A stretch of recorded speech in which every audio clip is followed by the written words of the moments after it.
मोहम्मद फारूक तवज्जो ॼाणायो त उहा मजलिस बेकार जेका तिलावत खां बिना हुजे ऐं तिलावत बि वरी अहिड़ी जेका दिलि खे मोहे विझे माशाअल्लाह कारी रसूला ॾाढो हाई साहब ये जेके पंहिंजे किचन में अजरक विधा विया अजरक जो विधो वियो आहे त थोरो वरी अजरक जो तज़किरो बि थिए हा साईं गुलाम मुस्तफ़ा कासमी साहब असांजो ॼण के सिंध जे अंदरि इन खां मथे का इल्मी ऐं तारीख़ी शख़्सियत न रही ऐं सो साईं गुलाम मुस्तफ़ा कासमी साहब जी रिवायत आहे त अजरक सिंध जो तमामु पुराणी तहज़ीब ऐं चवनि था त मूं हुन जे दड़े मां जेका मूर्ति लधी वई उन ते जेका चिट सालिया साहब ॼण के अजरक माना अजरक जी जेका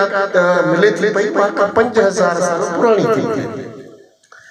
ऐं साईं कासमी साहब फरमायो त ही असांजी एॾी वॾी दुनिया जे अंदरि हिकिड़ी मशहूर प्रोडक्ट हुई कंहिं दौर में जो पूरी दुनिया जे अंदरि यमन जो कपिड़ो ॾाढो मशहूर हुयो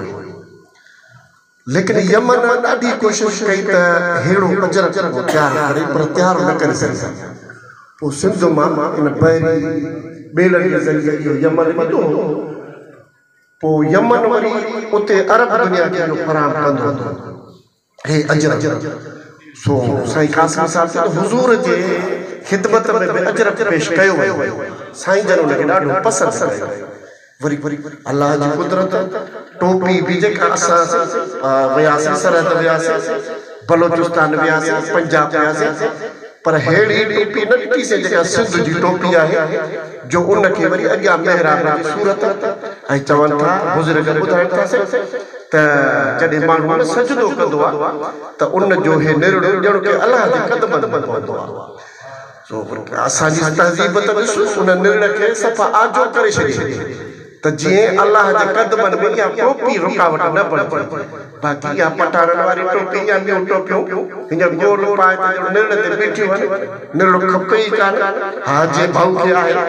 सो ई हाल चङी ॻाल्हि आहे अजरक पंहिंजो ॾाढो पुराणो आहे सुठी ऐं वरी अजीब ॻाल्हि त पूरी दुनिया जे अंदरि चादरूं आहिनि पर हीअ हिकिड़ी अहिड़ी चादर आहे जंहिंखे मर्द बि पाए त औरत बि पाए ऐं ॿई पाए फ़ख़ुरु महसूसु कर जे औरत खे विझो न्याणी खे विझ मथो थियो अजरक त वॾी इज़त ऐं असां वटि वरी महिमान खे वॾे में वॾो तोहफ़ो अजरक वरी जॾहिं हू अलाह ॾे वञे थो राही थो थिए पियो त बि वरी अजरक वठी करे वॾी तहज़ीब सही तिलावत थिए वरी तिलावत खां पोइ जेकॾहिं नात रसूल मक़बूल थिए भला हाजी साहब खां मथे ॿियो केरु थी सघे